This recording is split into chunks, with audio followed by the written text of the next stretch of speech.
Welcome to Grid Talk. My name is George Howson, and today I'm bringing you a Fireside interview with one of the co-authors of New York Times best-selling book, The Formula, Joshua Robinson. Joshua, welcome to the show. Thanks for having me. I'm really glad to have you on. But before we get into the episode, we must thank our sponsor, BetOnline. BetOnline is your number one source for all your summer sports this season, from MLB, golf, NBA, and NHL playoff stats. Get all the latest stats, news, and scores available to follow from your favourite teams. Get the latest odds and lines, including the latest team matchups, player props, and odds on just about every sport out there. Head over to the website today or use your mobile device to get on the action.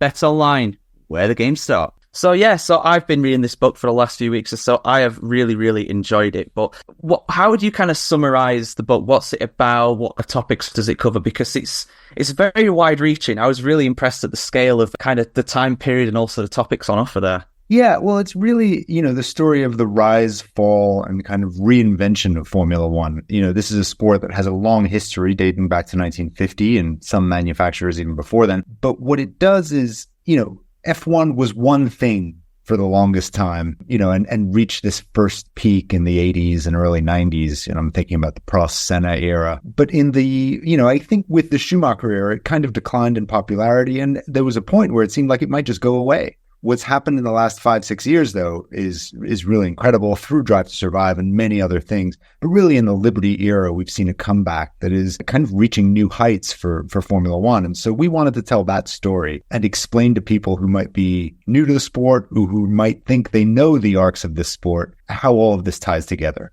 Yeah, absolutely. I mean, I've followed Formula One for a very long time now, most of my life, and I've definitely learned a few things through this. I mean, you kind of touched on it there, like how close the sport was to, ceasing to exist in the late 2000s. I mean, that was probably the most fascinating chapter for me, really, kind of covering that and the whole Spygate scandal and everything, because a lot of newer fans, like you mentioned, Drive to Survive there has increased the sport, massively in terms of popularity. A lot of fans now would have no idea that happened barely 10 years ago. No, exactly. How close this sport went to just imploding. It was in total crisis. The promoters were at war with the manufacturers, who were at war with the commercial rights holders. All of those things were happening at once. And in 2009, as you say, the culmination of two scandals back-to-back, Crashgate and Spygate, nearly caused the sport to eat itself. No one was pulling in the same direction.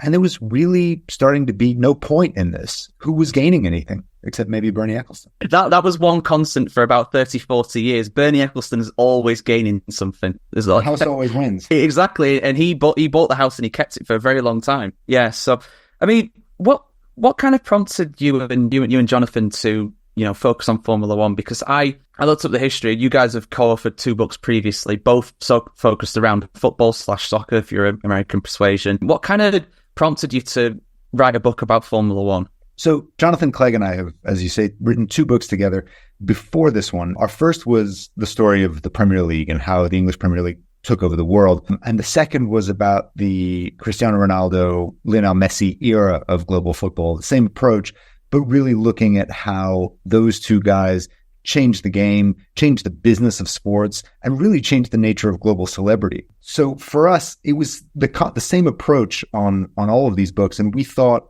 this was in 2021 after I went to the first Miami Grand Prix. I remember being in the airport and ringing John and saying, I think this is the next book for us. Again, telling the story of that intersection of sports, money, global television, major brands, major investors, all of those things combined to make a pretty exciting cocktail to tell a story about. Yeah, there's definitely a lot on offer. Even these days, there's a lot going on in Formula One, obviously, and there's more eyeballs on it than ever before. So yeah, it's definitely a good time for that. We also realized that, because so many new people were coming to the sport and, having watched Drive to Survive, you could watch Drive to Survive and not know the name Bernie Ecclestone. You could watch Drive to Survive and maybe not even know the name Michael Schumacher. If it happened before 2017 or 18, it's almost like it didn't happen at all. So we wanted to fill all that in for newer people and for people who maybe had watched all of that and not realized the connections between, what was happening in the 60s and 70s and how what's happening now. All of these things are tied together, and that same spirit of reinvention really runs through the whole sport. Yeah, absolutely. It's constantly evolving. I mean, even from when, I first started watching Formula One around the same time that Hamilton came into the sport. You know, it is a completely different animal compared to what it was even then, you know, 15, 20 years ago. It seemed like it was just kind of something that happened in all these far-flung exotic places around the world. And there wasn't anything, I mean, like things like how accessible things are with like Twitter and social media and stuff like that. Like that never, ever would have happened in Bernie's days. It just wasn't even a suggestion of a conversation. Now you can watch all the highlights of races on YouTube and it just feels like a completely evolved and different sport. Well, Lewis Hamilton loves to tell the story of meeting Bernie and Bernie handing him a stack of cease and desist letters because Hamilton had been posting photos on Instagram from inside the paddock. And he said, actually, no, those belong to F1. Bernie was such a control freak in that way. He thought that every representation, every image of Formula One belonged to the commercial rights holder. And loosening that up has really made it infinitely more accessible. Yeah, absolutely. It's not a coincidence that it's become as popular as it is these days. What would you say was the biggest surprise when you were doing your research? I mean, for me, one of the biggest surprises, I mean, obviously we've talked a lot about Eccleston, but the surprise for me was how much of a organised mess, if that is such a thing, that the ownership model was for so long. It seemed like a overly complicated web of organisations and people being involved. And that was probably the point, just so that, you know, Bernie could be at the top. Yeah. Exactly. That's exactly how Eccleston liked it. The network of relationships and contracts and agreements and historical promises, all of that was only kept inside Bernie's head. It wasn't written down. He says he hates contracts. You know, an agreement was only as good as a handshake with Bernie. And so all of those things kind of kept the sport going for 40 years in, you know, with the sole purpose really of enriching Bernie. You know, lots of people didn't like him. Lots of people were constantly suing him, it seemed like. So, you know, once CVC came in, and that's the private equity firm that bought a large part of it in 2006, you know, their purpose was to tidy up the business and bring it into the 21st century as a modern business that could properly sell sponsorship, properly sell television rights, and kind of push the old used car dealer model that Eccleston had stuck to for so long a little bit to the side. Yeah, that's the amazing thing, isn't it? With him and Mosley, you know, they were chalk and cheese really, but they worked very well together. Mosley on the aristocratic and legal side of things, Bernie as the wheeler dealer, which I'm sure that's probably a tag that he absolutely hates, but deep down that's one of the terms you could definitely associate it with. But yeah, so for me, sorry, just a sec. So would you say that Spygate was the biggest kind of scandal that, because there's a lot of different scandals that are kind of covered here. Ligate, Spygate, a few other ones in between, some of the championship battles between Prost and Senna, but the Spygate one in particular, I think that's one that's been reported on so much at the time that it's kind of hard to get all the information into one place, but you've managed to do it really well here.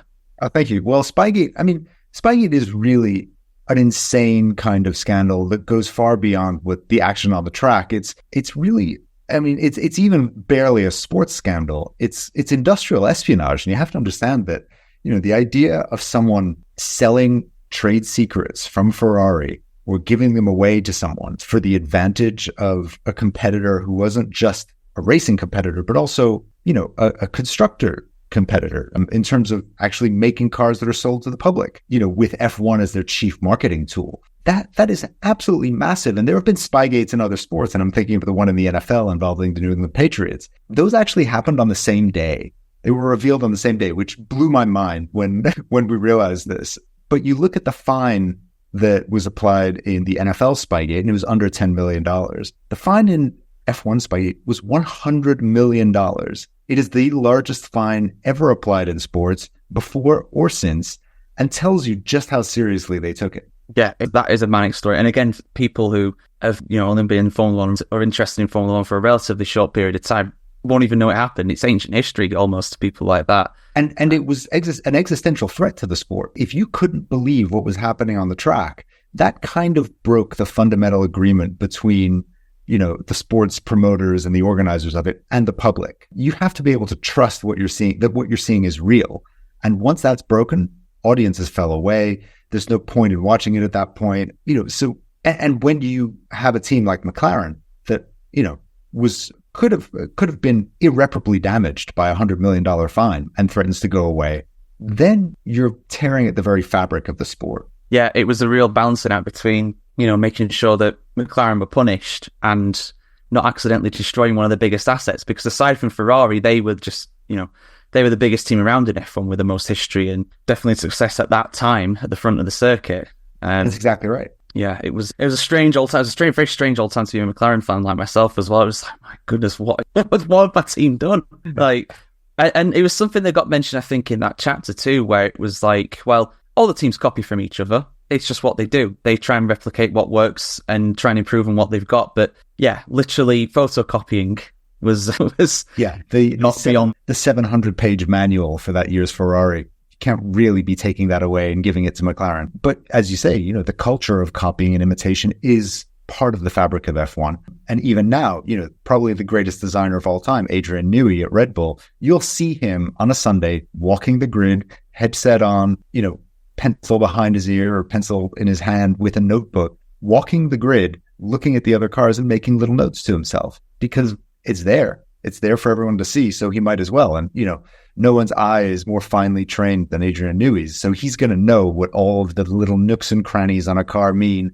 and how they impact performance. Yeah, I mean, it's interesting you mentioned Adrian Newey. He's a guy who's been in the news a lot recently, obviously leaving Red Bull. I mean, obviously it's all speculation. It's just something that we've been speaking about quite a bit on the show. But what do you think is next for him? Where do you think he's going to go? So I was in Miami this past weekend, and a lot of pretty heavy hints were dropped, including from Lewis Hamilton himself, that Ferrari is the place that makes the most sense as a landing spot for Adrian Newey. He can write his ticket in F1 right now. Ferrari, we know, is spending like there's no tomorrow. And that is the place where he can have an immediate impact that shows ambition and that personally, for him, I think, means a lot. If you've spent a lifetime in F1, I think at some point you want to wear the red overalls. You want to wear that suit and be part of the Scuderia because that is F1 history. Yeah, it absolutely is. And it's going to be an interesting future there as well. I mean, I think Newey has said on a number of occasions one of his two biggest regrets in F1, or the two things that he's not done that he wants to do is, be the designer for Ferrari and work with Lewis Hamilton.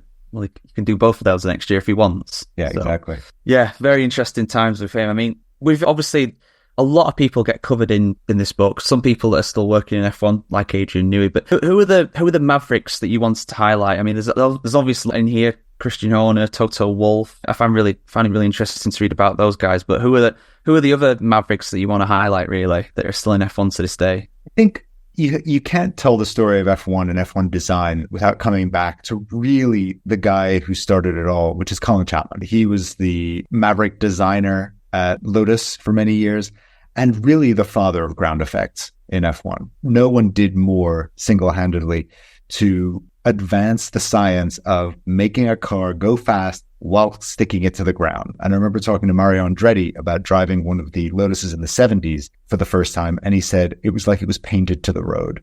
You can just push it so hard and the thing is not going to spin off. You don't have to lift off. It was crazy, he said. And, understanding that level of aerodynamics can actually help you go quicker in the corners, pick up more speed on the straights, and keep the car on the road. I mean, that is the whole name of the game. Absolutely. And yeah, so some of those cars definitely did that. Absolutely. They were pioneers of ground effect, like you say very rightly there. Very interesting time for the sport. When would you say is your favourite era, though, in F1? If you have to pick one era from the past, I mean, it could be today, but what would you say is your favourite era if you had to pick one?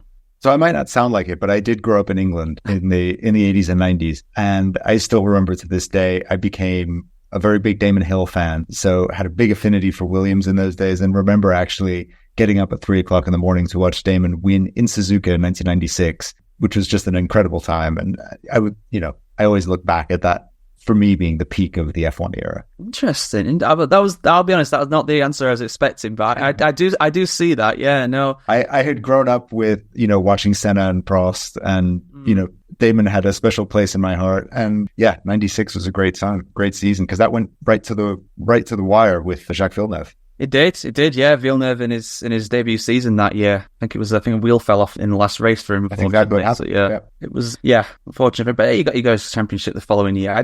I do know what you mean though. Like, I mean, it's a bit before my time, but Williams back then. I mean, Williams is another team, and obviously Frank Williams is another person covered in this as well. That era where Williams were just putting out some incredible F1 cars in the 90s.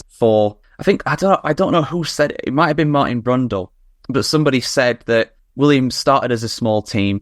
They didn't have much success. They stayed a small team, but then they had a lot of success. They were still a small team even when they were winning world championships. And that's something that, in a sense, I think is kind of missing today. Yeah. Well, and part of that is because it was all so tied up in the person of Frank Williams. He was able to delegate in many ways, but it was still his name on the car. And that's how he kept it. And, those Williams cars of the 90s, and, credit to people like Patrick Head, those were so technologically advanced that there came a point where they had mastered sort of many of the like computer driven aspects of the car. So things like active suspension. And it was so advanced that the car, almost drove itself. And all you needed was someone big enough and brave enough to sit in there and hammer the accelerator. That turned out to be Nigel Mansell. I don't think anyone looks back on Nigel Mansell as a, particularly gifted driver, but he was brave and he knew how to handle that car, and he was strong enough to turn the wheel and keep it on the road. But, no one ever looked at him in the same class as Senna or Prost, but they won. Yeah, he was very much a Neely man for a very long time, and you rightfully say, yeah, he definitely had the bravery. There's a reason why they called him Il Leone at Ferrari when he was there. He was definitely a very brave and courageous driver. So yeah, this book obviously covers a lot about the history of F1, about the different eras and how, what happened before has shaped what we see today. What do you think? It's a difficult question. I appreciate this, but what do you think is the next kind of step for F1? Like, what is on the horizon? What do you see happening 5-10 years in the future? Because we've got some more manufacturers coming back in. We've got Audi coming back in. So I've coming into F1 for the first time, actually. Honda coming back in. Ford coming back in. It is exciting with these regulation changes that are coming up. It is. And it's such a difficult question that I think even F1 doesn't know the answer. You have all these manufacturers coming back in. You have a lot of money pouring back into the sport.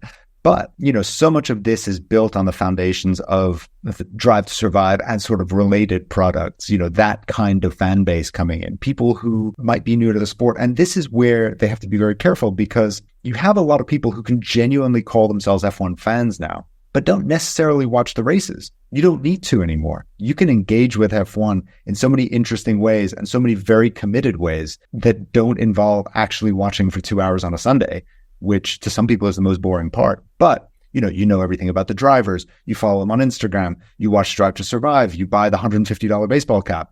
All of these things can make you an F1 fan, but don't require you to consume the core product. And so that's what F1 needs to figure out going forward. How do you keep those people involved? Do you need them to watch the races, or are you sort of pushing out a number of different products at this point? It's not just the racing. You're also selling a lifestyle. You're selling all these related entertainment products.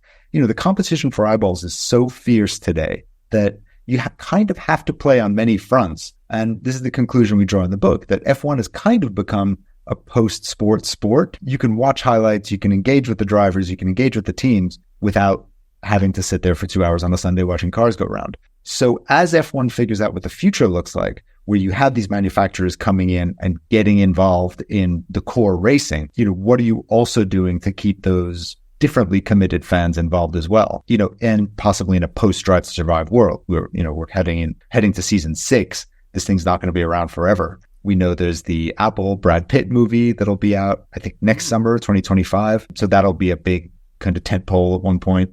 But, they need to keep figuring out new ways to keep the interest alive, bring in new fans, and build on what they've done. Right now, I think they're very much in a mode of let's consolidate the gains, because the gains have been so crazy over the past 5 years, and figure out how to do the next thing properly. Fair enough. Yeah, no, that's the thing, isn't it? They've got so much going for them. I mean, things like just going on YouTube after the race and seeing in the coming days, seeing things like, top 10 onboards, top 10 radios and stuff like that. You could, like you said, you can watch the race without actually really having to watch it, or you can, be a part of F1 without actually, sitting down and watching the race for 2 hours. It's definitely changed for the better, I think, in that. Absolutely. Yeah. So just past that a little bit. Sorry, I lose my train of thought. Oh, that was it. Yeah, that was it. So obviously we've seen a rise in series like Formula E, where obviously you've got a lot of, I think pretty much all the circuits are actually street circuits. Formula One has gone in a similar direction as well. A lot more street circuits on the calendar. I mean, things like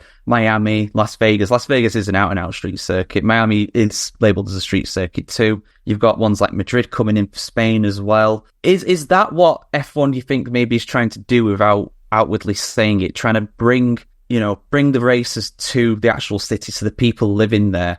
Because traditionally, as much as I love venues like Spa, Silverstone, they are in the middle of nowhere. They're like in the middle of a field or the middle of a forest. Do you think F1's trying to really push it in cities to try and get the people involved? Because that's something that Bernie said. I know it was highlighted in this, but Bernie said it about, it was Phoenix, that was it. It might not have been Phoenix, but it was a big city anyway, and it was near a race, and you had no idea that F1 was there, that F1 was in town, it wasn't being pushed. Do you think F1's trying to kind of learn from those mistakes of those days and push it in the cities now, for lack of a better term? Yeah, I think there's an element of that. I think the street circuits are very appealing, that they really tell you that F1 is in town, because you can't ignore it, road closures and all that. I think they're trying to go where people are. I think we know that the big push into the United States has been a massive part of the strategy for Liberty Media, the American owners of the series, especially after Bernie was so frustrated with America. He was happy to mostly ignore it, especially after the fiasco at Indianapolis. That was kind of the last straw, and 2 years later, they were out. F1 kind of inched back into the US with Austin in 2012. But adding 2 more races in the US since then, and as they tell you, 6 in the North American time zone, because you also have Montreal and Mexico City and Brazil. So those 6, that's a quarter of the calendar in actually quite friendly time zones for the market they want to conquer most, which is the US. So whether those are street circuits or not, I think it's more about orienting F1 towards those markets. They talk a lot about balancing the traditional circuits with the newer ones. So, you have a Miami and a Vegas now, but you still have Monza, Monaco, and Spa. It's a difficult balance to strike. And I think we know which way Liberty leans a little bit, because those conversations with Monaco, for instance, around renewal, they went in there and actually threatened to the Prince of Monaco, we don't need it necessarily. We could leave. And so the sweetheart deal that Monaco had for many, many years with Bernie ended up costing them a little more money than it had previously. But I think we're at a stage where the calendar is now 24 races. It can't go higher than that. The drivers, the teams have all said 24 really is the max, because otherwise it stretches the staff too much.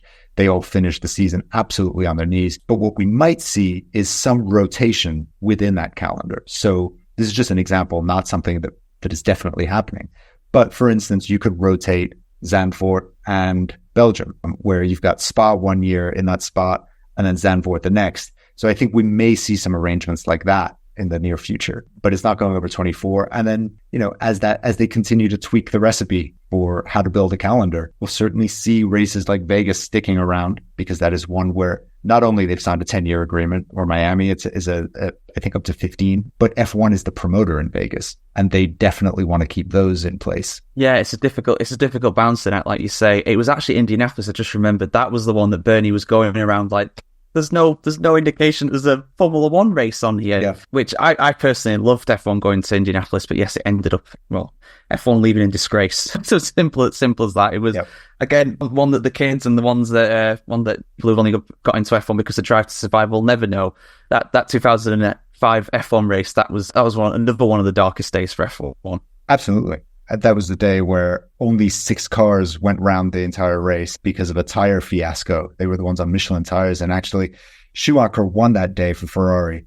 And the team principal that day, who said, this is not how we want to win, is now the CEO of Formula One, Stefano Domenicali. Yeah, very, very good point. Yes, he was. Absolutely. It was, not a good one. F1 put some highlights out recently of the 2003 race, but they're not going to do it for 2005, despite what the top comments were saying. No, I think if they can avoid bringing that to the attention of the newer fans, they're going to. Absolutely, yeah. What would you say is next for you and Jonathan then, in terms of, I know obviously, I think you release the book once every 2-3 years or so I'm not rushing you by any means, but have you had any ideas? You don't have to say obviously, but have you had any ideas? Do you think you keep it in F1, or do you think you'd move to a different sport? Well, we have pretty busy day jobs. John is sports editor of the Wall Street Journal, and I'm a reporter at the Wall Street Journal writing about sports.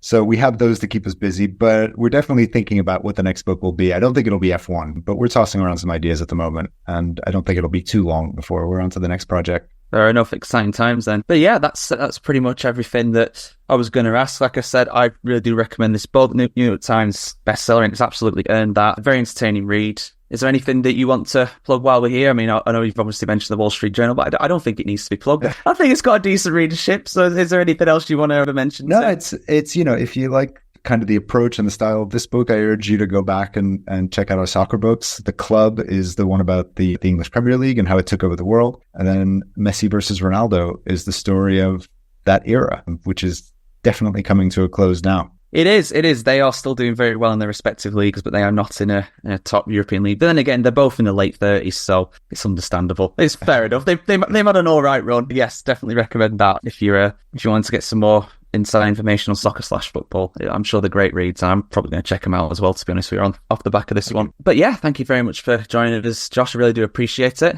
Thanks so much. It was a pleasure. And if you guys enjoyed this podcast as well, we'd love it if you could take 5 to leave us a 5-star rating on Spotify or a 5-star review on Apple Podcasts. And also, if you're one of the 72% of people who aren't yet subscribed to the YouTube channel, please consider helping us out with a like and a subscribe. And of course, comment as well. Who do you want to get on next on the next show? I want to bring back these firesides. I want to make them more regular, so we'll definitely be open to suggestions there. We are also available on Amazon Fire, Spotify, Google Podcasts, Apple Music, Verbal, and Pocket Cast. Just search for F1 Grid Talk on all of those, where you can get our big back catalogue of shows. And please consider supporting the channel financially on Patreon as well, so we can get better likes, mics, and recording equipment. And yeah, thank you very much for listening to this Grid Talk podcast Firesides episode presented by Bet Online. See you for the next one. Bye-bye.